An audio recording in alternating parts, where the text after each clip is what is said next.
Selamat datang di channel Pemuja Malam. Jangan lupa like, share, and subscribe ya. Terima kasih.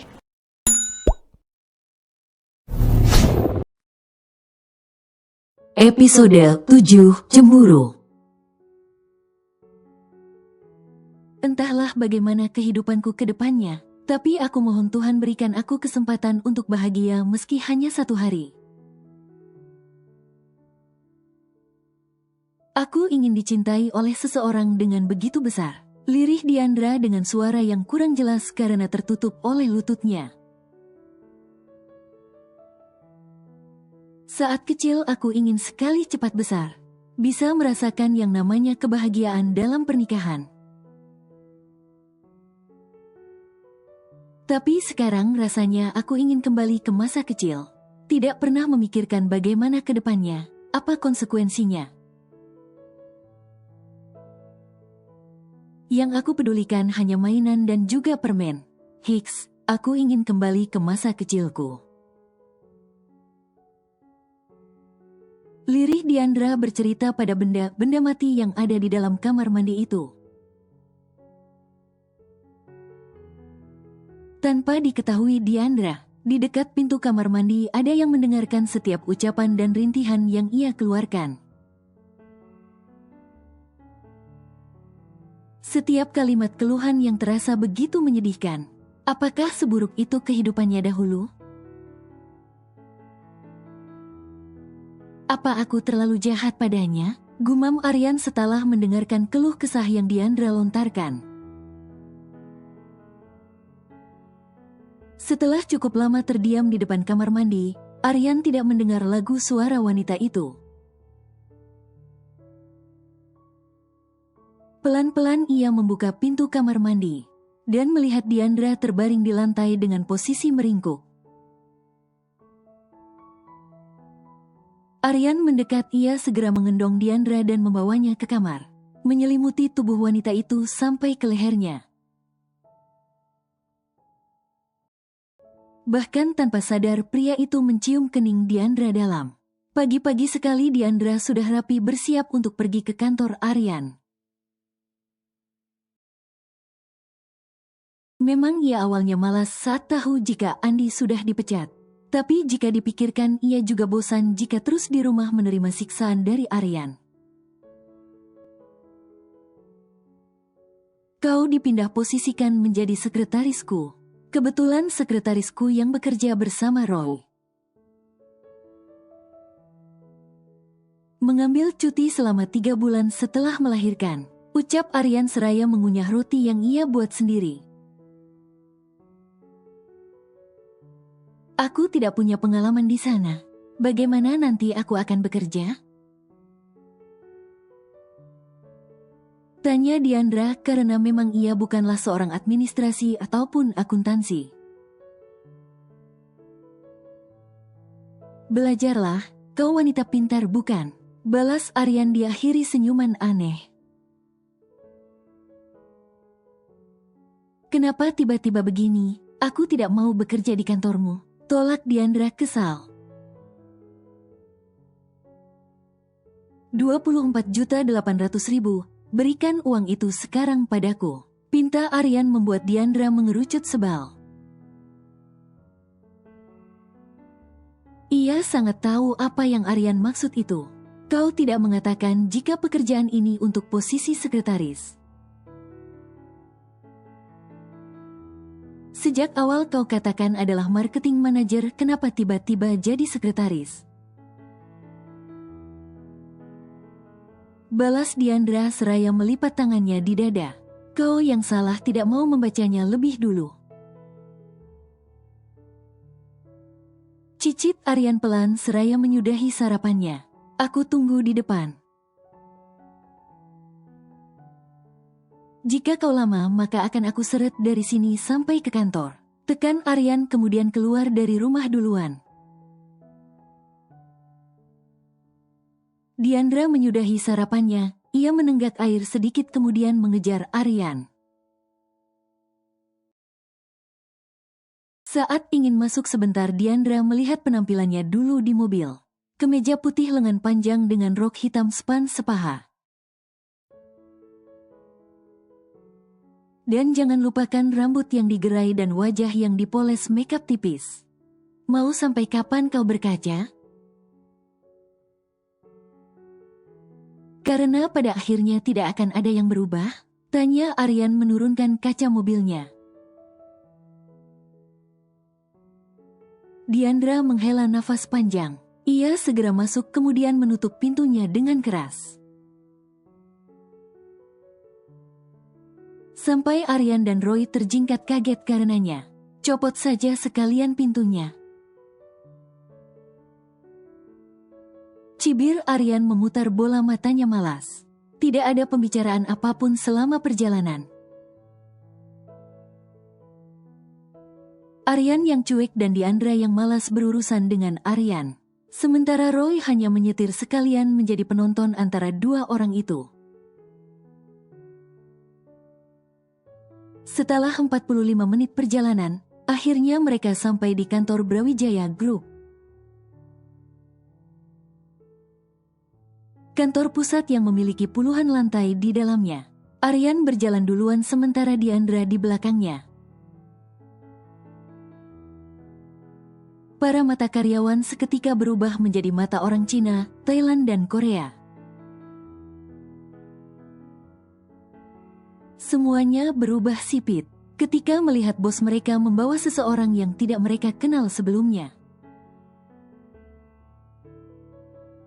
Apalagi tidak ada jenis interview apapun untuk menggantikan sekretaris yang lama. Lihat deh. Itu si bos bawa siapa ya? Tanya resepsionis berbisik. Calon sekretaris mungkin, jawab temannya tak kalah berbisik. Gak pantas banget, PWW. Cicit kedua pegawai itu meremehkan seorang Diandra Aneska. Diandra tentu mendengar semua percakapan itu. Hanya saja ia tidak mau terburu-buru.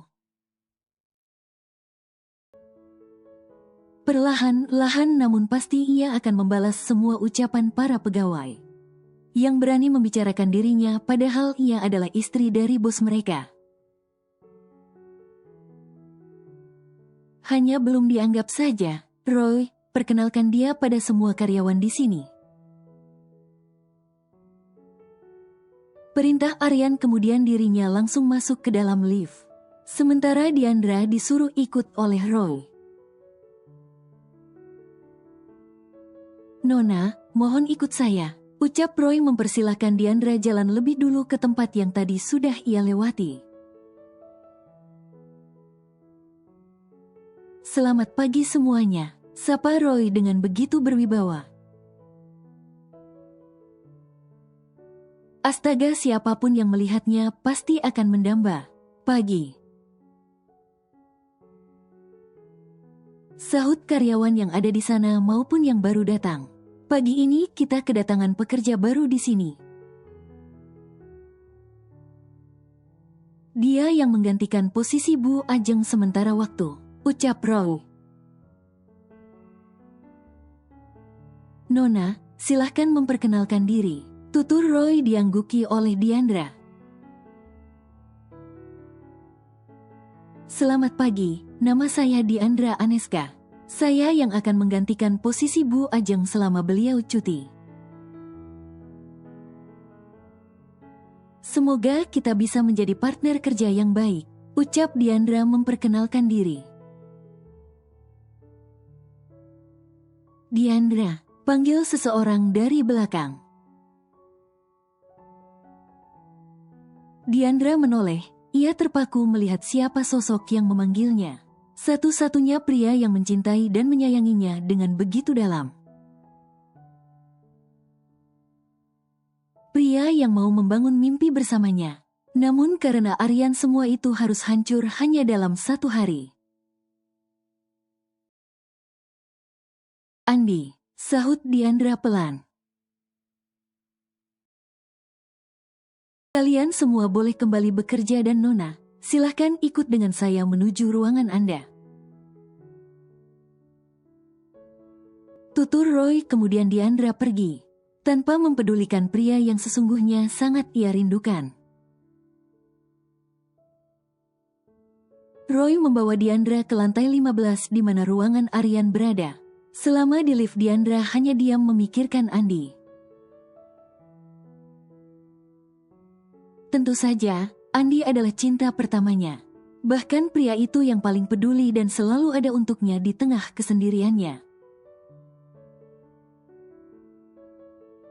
Jauh sekali dengan Aryan yang sering menyiksa dirinya tanpa ampun. Maka Andi akan memeluk dan menenangkannya jika ada masalah. Nona, ini adalah meja kerja Anda, ucap Roy memperlihatkan satu set meja dengan kursi. Di mejanya ada komputer dan alat-alat perlengkapan kantor lainnya. Dan di sana adalah ruangan Tuan Aryan. Lanjut Roy menunjuk sebuah ruangan yang ada di sebelah meja kerjanya. Baiklah, terima kasih. Balas Diandra kemudian duduk di mejanya. Diandra membawa setumpuk berkas tak terpakai. Untuk ia hancurkan di mesin penghancur kertas yang kebetulan ada di lantai 16. Itu artinya ia harus naik lift agar bisa cepat sampai.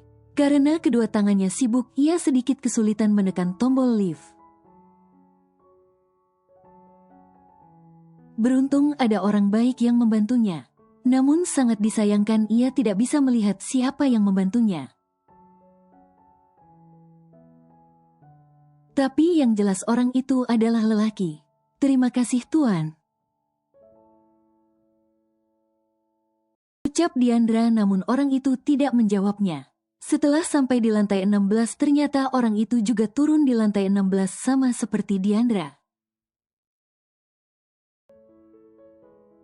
Diandra tidak ambil pusing. Ia segera mencari di mana letak ruang penghancur kertas. Namun tanpa sengaja ia menabrak meja dan semua kertas di tangannya berserakan. Astaga Diandra, kau bodoh sekali. Hais, cibir Diandra pada dirinya sendiri. Biar aku bantu, ucap seseorang yang suaranya tidak asing bagi Diandra. Iya, terima. Ucapan Diandra terhenti ketika melihat siapa yang membantunya. Andi, ucap Diandra pelan dan segera menjauh dari Andi. Namun pria itu mencekal lengan Diandra dengan kuat. Lepas Andi, aku masih banyak pekerjaan. Seru Diandra menyentak tangan Andi sampai terlepas. Jelaskan kenapa kamu kabur, Dara. Ucap Andi dengan lantang. Aku sudah tulis di dalam surat bukan? Lepaskan aku. Jawab Diandra kemudian segera berlari namun Andi mengejarnya. Diandra turun menggunakan tangga darurat karena menurutnya lift terlalu lama. Ia berusaha menghindar dari Andi bagaimanapun caranya. Tidak mungkin ia memberitahu segalanya pada Andi soal Aryan. Diandra, tunggu. Panggil Andi terus berlari mengejar Diandra yang berlari semakin cepat. Tanpa peduli ia akan jatuh atau tidak, Diandra mendorong pintu yang sudah sampai di lantai 15. Ia segera keluar namun sayang kakinya menyandung kaki meja sehingga dirinya terjauh. Bersamaan dengan itu Aryan keluar dari ruangannya bersama Roy. Dara. Panggil Andi kemudian membantu Diandra yang sepertinya terkilir. Lepaskan aku Andi, aku tidak apa-apa. Pinta Diandra merasa takut melihat tatapan tajam Aryan. Andi. Panggil Roy membuat Andi seketika menunduk hormat. Lanjutkan pekerjaanmu, jangan urusi dia. Ucap Roy memerintah. Tapi Tuan, kakinya terkilir, dia pasti kesulitan berjalan. Saya akan lanjutkan pekerjaan saya. Setelah mengantarnya ke ruang kesehatan kantor. Balas Andi kemudian tanpa permisi mengendong Diandra di depan Aryan, yang semakin melotot tak percaya. Andi, apa yang kau lakukan? Lepaskan aku, lepaskan sekarang. Teriak Diandra memberontak minta dilepaskan. Namun pria itu tetap menggendong dan membawa Diandra ke ruang kesehatan kantor. Tuan, apa Anda tidak ingin menyusul mereka? Tanya Roy pelan. Dan meninggalkan rapat miliaran. Kau bercanda, Roy? Jawab Aryan acuh, kemudian segera pergi menuju ruang rapat. Karena memang ia ada jadwal hari ini. Selama rapat Aryan mencoba untuk fokus. Tapi pikirannya tetap mengarah pada Diandra dan pria yang tak lain adalah mantan calon suaminya. Tuan, bagaimana menurut Anda? Tanya Roy membuyarkan lamunan Aryan. Apa? Kau bicara apa? Tanya Aryan linglung. Mengenai saham yang ditawarkan, apa Anda menerima semua argumen perusahaan mereka? Jawab Roy, ia sangat paham kenapa atasannya itu tidak fokus dalam rapat hari ini. Ya tentu saja saya setuju. Jawab Aryan mengangguk kemudian berdiri dan menjabat tangan rekan rapatnya hari ini. Selesai rapat Aryan meminta Roy untuk membelikannya makan siang. Ini sudah waktunya makan siang, namun ketika lewat meja Diandra, wanita itu belum kembali. Lihat seperti apa aku akan membuatmu menderita hari ini, Diandra. Tekan Aryan kemudian masuk ke dalam ruangannya dengan membanting pintu. Sementara Diandra, dirinya memang benar-benar terkilir. Ia mencoba untuk kembali ke mejanya namun tidak bisa karena kakinya. Selain itu, di sana juga ada Andi yang membuat suasana menjadi begitu canggung. Tapi Diandra tidak akan lupa agar tidak bercerita pada Andi soal dirinya dan Aryan. Andi, pergilah dari sini, aku sudah tidak apa-apa, usir Diandra dengan nada dingin. Aku tidak akan pergi sebelum kau menjelaskan semuanya, Dara. Aku tidak percaya dengan surat yang kau tinggalkan di kamarmu itu. Balas Andi kekeh tetap di sana. Jika kau tidak mau pergi, maka biar aku yang pergi. Putus Diandra mencoba turun dari bangsal. Namun karena kakinya yang sakit, ia sedikit kesulitan dan jatuh dalam pelukan Andi. Lepaskan aku, Andi, pinta Diandra, namun Andi malah memeluknya erat. Lepas, ucapan Diandra terhenti saat melihat Aryan di sana. Aryan melihat bagaimana Andi memeluknya dan itu tentu membuat Diandra syok. Lepaskan aku, Andi. Teriak Diandra mendorong kasar tubuh Andi. Tidak, Aryan pasti salah paham dengan ini semua. Ya Tuhan, semoga tidak terjadi apapun padaku nanti, batin Diandra. Diandra merapihkan berkas yang ada di meja sebelum pulang. Setelah rapih, ia segera berlarian sebelum meriam Aryan meledak di wajahnya. Ketika sampai di lobi, dilihat mobil Aryan sudah menunggu dirinya. Menarik nafas sebentar. Diandra masuk dan duduk di sebelah Aryan yang terlihat cuek bebek. Sudah biasa bagi Diandra jika mendapat sikap seperti itu hingga ia biasa saja. Jalan Roy, ucap Aryan dan kemudian Roy mulai menjalankan mobilnya sesuai perintah Aryan. Pria berkacamata itu tidak terlihat cupu tapi justru keren. Setelan jas yang selalu berganti setiap hari sangat pas di tubuhnya. Yang begitu bagus tapi itu semua bukanlah tandingan Aryan. Jika Roy terlihat tampan maka Aryan jauh lebih tampan apalagi bentuk tubuhnya. Sudah gila, batin Diandra ketika mengingat tubuh Aryan malam itu. Apa yang kau pikirkan, mantanmu itu? Tanya Aryan pelan namun mengandung banyak ancaman di dalamnya. Aryan tadi tidak seperti yang kau pikirkan, ujar Diandra gugup. Memang apa yang aku pikirkan? Tanya Aryan balik melirik sebentar pada Diandra.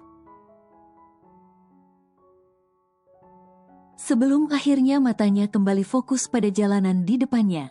Diandra terdiam, ia tidak tahu apa isi pikiran Aryan.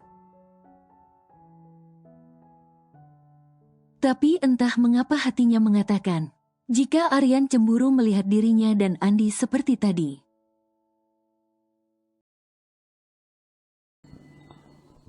Bersambung.